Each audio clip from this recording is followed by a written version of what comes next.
Use the Assess Student option to evaluate learners' discussion contributions without having to leave the thread.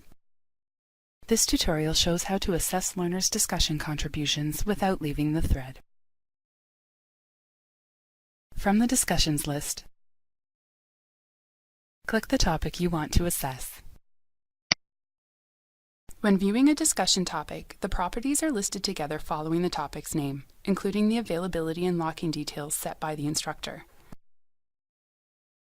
Filtering options are available from the Filter By drop-down preceding learners' posts, which includes all threads, unread, and flagged or unapproved posts.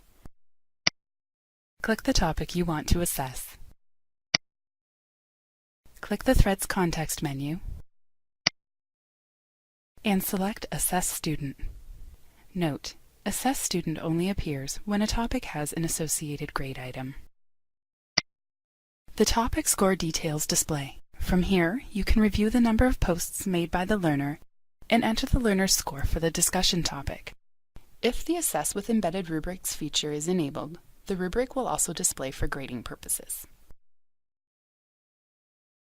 You can also include any comments you want to provide to the learner in the feedback field. When you are ready, click Save and Close. You are returned to the discussion thread. From here, you can continue to assess learners' contributions.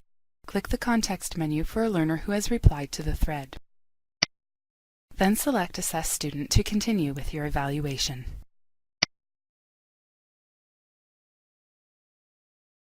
Use the Assess Student option to evaluate learners' discussion contributions without having to leave the thread.